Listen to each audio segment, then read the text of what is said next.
Hello guys, welcome back to our channel future achiever official.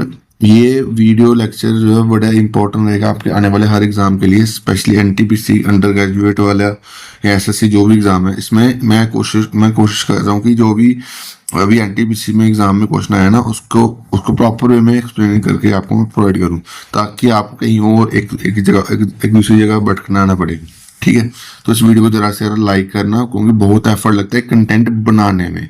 मेरे को 2 घंटे लगे, ये मैंने जो भी बनाया है 2 घंटे लगे मेरे को बनाने में।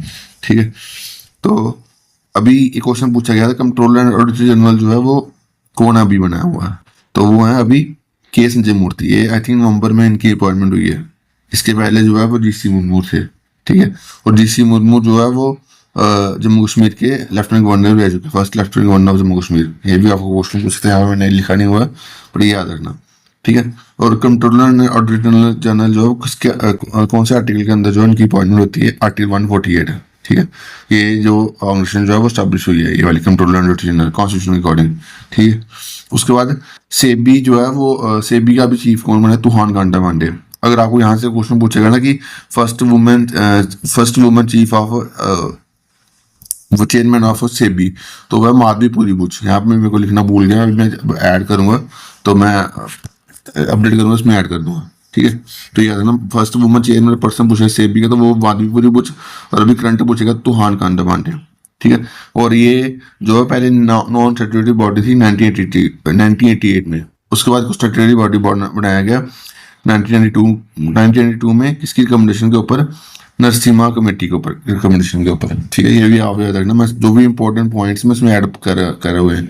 ठीक है, आरबीआई अभी करंट चीफ कौन है, संजय मल्होत्रा। कौन सी कमेटी की रिकमेंडेशन पर आरबीआई बना हुआ, हिल्टन एंड कमीशन। अब स्टैब्लिश कब हुआ है आरबीआई, 1 अप्रैल 1935 में। कहाँ पे स्टैब्लिश हुआ, कलकत्ता में। उसके बाद 1937 में ये मूव करा गया मुंबई में। ठीक है, उसके बाद आरबीआई नेशनलाइज कब हुआ, ये भी क्वेश्चन पूछा था 1 जनवरी 1949 को।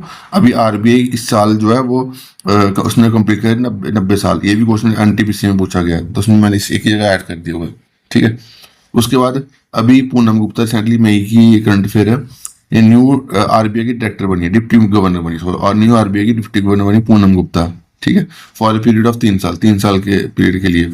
और बाकी जो टोटल आरबीआई डिप्टी गवर्नर कितने होते हैं, 4 होते हैं। एक तो ये होंगी, ठीक है, बाकी 3 कौन है, स्वामीनाथन जे, टी रविशंकर और एम राजेश्वर राव। ठीक है, तो ये तीनों जो है वो डिप्टी गवर्नर है, 4 डिप्टी गवर्नर है, एक पूनम गुप्ता जो है न्यू आई है। ठीक है, अभी लेटेस्ट अपॉइंटमेंट इनकी। तो ये चारों के नाम याद रखना, कि भाई क्वेश्चन पूछ रहे थे कौन सा डिप्टी गवर्नर नहीं है, तो पहले पता होगा तो फिर आप टिक मार्क पाओगे ना।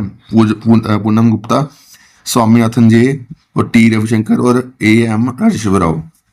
2 तो आरपी हैं, रवि और राजेश्वर। ठीक है, एक स्वामीनाथन और एक पूनम गुप्ता।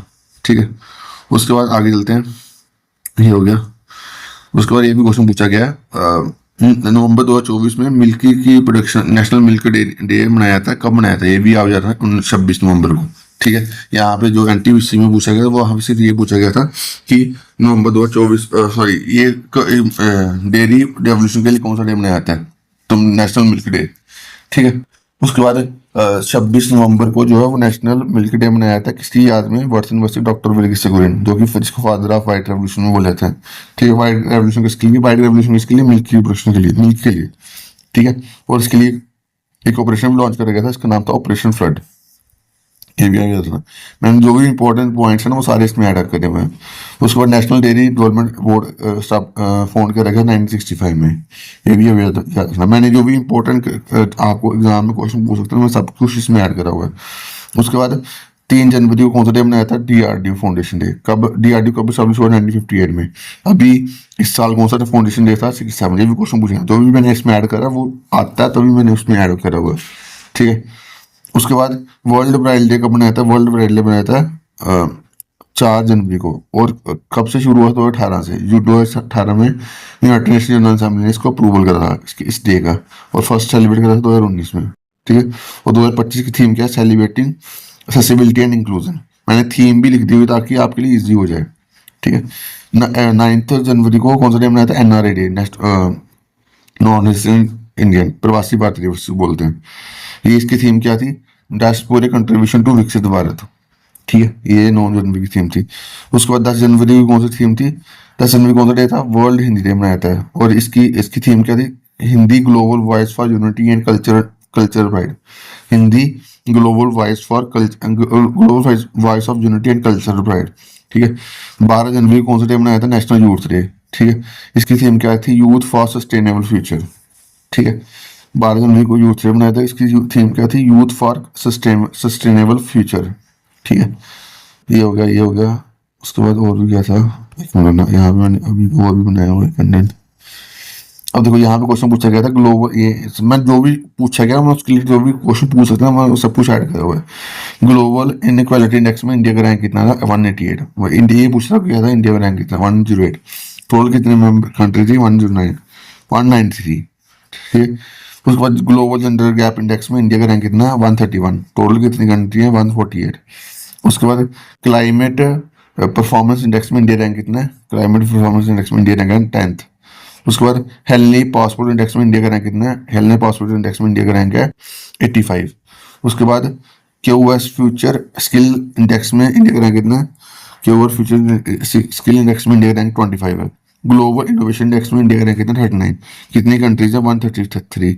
इसको कौन पब्लिश करता है? World intellectual property right organisation. ठीक है, ये भी आप याद रखना। उसके बाद ग्लोबल हंगर इंडेक्स 2024, इसमें इंडिया का रैंक कितना? 105। कितनी कंट्री है? 127। ठीक है, आगे चलते हैं।